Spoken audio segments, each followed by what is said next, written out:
Assalamualaikum warahmatullahi wabarakatuh. Perkenalkan, nama saya Dini Safika Putri, NIM 2220141. Adanya saya membuat video ini guna memenuhi tugas UTS Hadis Tarbawi yang diampu oleh Bapak dosen. Alhamdulillahirrabbilalamin wa bihi nasta'in wa ala umurid dunya waddin wa salatu wa salamu ala ashrafil anbiya'i wal mursalin amma ba'd. Alhamdulillah, puji syukur atas kehadirat Allah Subhanahu wa Ta'ala. Atas izinnya saya dapat membuat video ini guna memenuhi tugas UTS mata kuliah Hadis Tarbawi yang diampu oleh Bapak Haji Muhammad Nurul Haq, LC MPDI. Sholawat serta salam semoga tetap tercurahkan kepada Baginda Muhammad Sallallahu Alaihi Wasallam berserta sahabat dan keluarganya dan umatnya hingga akhir zaman nanti. Amin.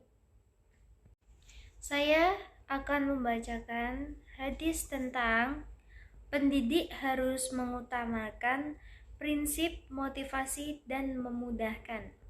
Bismillahirrahmanirrahim.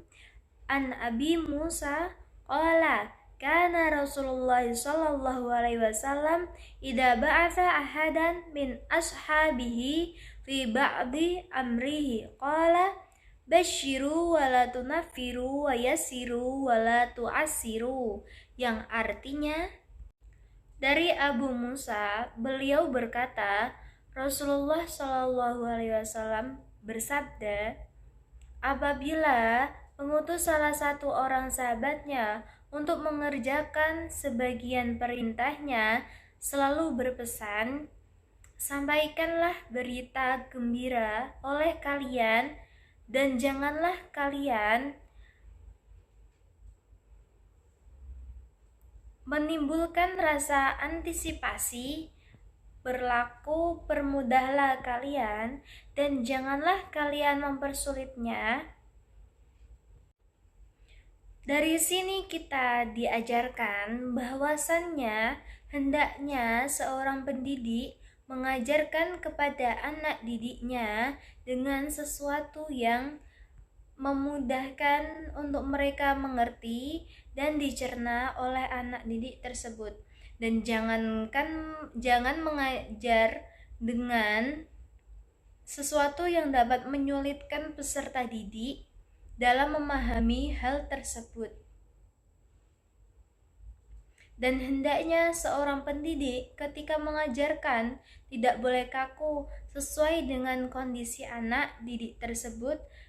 Seorang pendidik juga harus memiliki selera humor yang sama seperti anak didik. Setidaknya ada selera humornya, tidak kaku-kaku nemen. Dan agar peserta didik tersebut tidak merasakan bosan atau jenuh dengan pelajaran yang sedang dipelajarinya.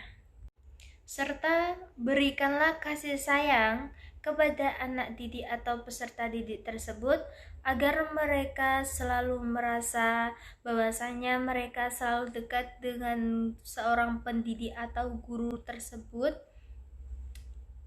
Hendaknya ketika seorang pendidik atau guru tersebut merasakan kesulitan, maka diimbangi dengan hal berdiskusi atau memotivasi sebagai sesuatu proses mengantarkan murid kepada pengalaman-pengalaman yang memungkinkan mereka dapat belajar sebagai proses atau motivasi tersendiri untuk pelajaran tersebut. Antara lain dapat memberikan semangat kepada anak didik tersebut, antara lain dapat memberikan semangat kepada pelajar agar tetap berminat dan siaga, memutuskan perhatian anak kepada tugas-tugas tertentu yang berhubungan dengan pencapaian tujuan pembelajaran dan membantu memahami kebutuhan akan hasil jangka pendek dan jangka panjang tersebut. Selanjutnya, saya akan membacakan hadis tentang pendidik harus memperhatikan tingkat kemampuan peserta didik. Hadisnya berbunyi sebagai berikut. Bismillahirrahmanirrahim. An Ibnu Abbas qala Rasulullah sallallahu alaihi wasallam amirna tukalliman nasa ala qadri uqulihim, yang artinya Ibnu Abbas berkata, Rasulullah Shallallahu Alaihi Wasallam bersabda, memerintahkan kita untuk berbicara dengan orang dalam bahasa yang mereka dapat pahami. Sebagai seorang pendidik, kita harus mengamalkan ilmu yang kita miliki dan harus bisa menempatkannya sesuai dengan kemampuan yang dimiliki oleh kita. Salah satu syarat menjadi seorang pendidik adalah antara lain ideal, yaitu pendidik yang memperhatikan tingkat kemampuan peserta didiknya. Seorang pendidik seharusnya memiliki pengetahuan yang memadai tentang perkembangan psikologis peserta didik tersebut. Pengetahuan ini akan sangat membantunya untuk mengenal setiap individu peserta didik dan mempermudah dalam melaksanakan proses pembelajaran. Para pendidik hendaknya mengetahui kemampuan dan daya serap peserta didik. Kemampuan ini akan bermanfaat bagi seorang pendidik untuk menerapkan materi pendidikan yang sesuai dengan tingkat kemampuan peserta didik tersebut.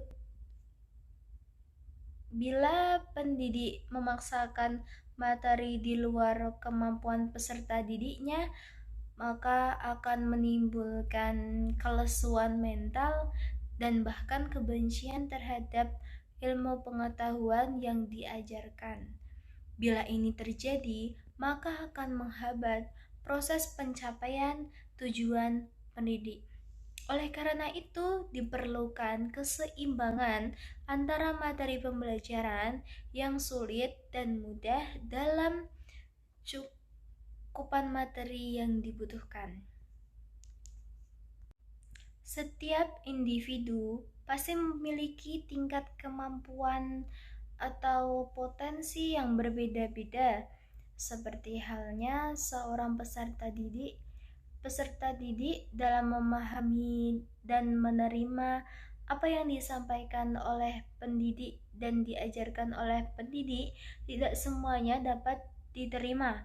Maka dari itu, seorang pendidik harus mengetahui dan memahami tingkat kemampuan anak didiknya. Hal-hal yang diperlukan oleh pendidik dalam mengetahui tingkat kemampuan peserta didiknya, yaitu memiliki pengetahuan yang memadai tentang perkembangan psikologis peserta didik tersebut. Selanjutnya, tugas pendidik dalam pendidikan Islam adalah membimbing dan mengenalkan kebutuhan atau kesanggupan peserta didik, menciptakan situasi yang kondusif agar berlangsungnya pendidikan tersebut atau pembelajaran tersebut, menambahkan atau memberikan pengetahuan yang memiliki guna ditransformasikan kepada dari pendidik serta terbiasa membuka diri dalam kelemahan atau kekurangannya. Hadis riwayat Abu Dawud yang artinya, kami para nabi diperintahkan untuk menempatkan seseorang pada posisinya berbicara kepada mereka sesuai dengan kemampuan akalnya. Hadis riwayat Abu Daud. Setiap individu pasti memiliki tingkat kemampuan atau potensinya yang berbeda-beda. Selain itu, pendidik juga harus memiliki keahlian dalam bidangnya. Jika seorang pendidik tidak ahli dalam ditempatkan pada sesuatu yang tidak sesuai dengan bidangnya, maka akan menyusahkan pendidik tersebut dan mempersulit para siswa untuk menerima pembelajaran tersebut. Selain itu, pendidik harus mengamalkan ilmunya sehingga tutur kata dan tindakannya menjadi panutan peserta didik yang lainnya. Pendidik itu sebagai panutan peserta didik. Secara umum, pendidik adalah orang yang memiliki tanggung jawab untuk mendidik. Sementara itu, secara khusus, pendidik dalam perspektif Islam adalah orang yang bertanggung jawab terhadap perkembangan peserta didik dengan mengupayakan perkembangan seluruh potensinya. Baik, mungkin sampai situ saja yang dapat saya jabarkan tentang hadis-hadis tersebut. Kurang lebihnya mohon maaf. Terima kasih. Wassalamualaikum warahmatullahi wabarakatuh.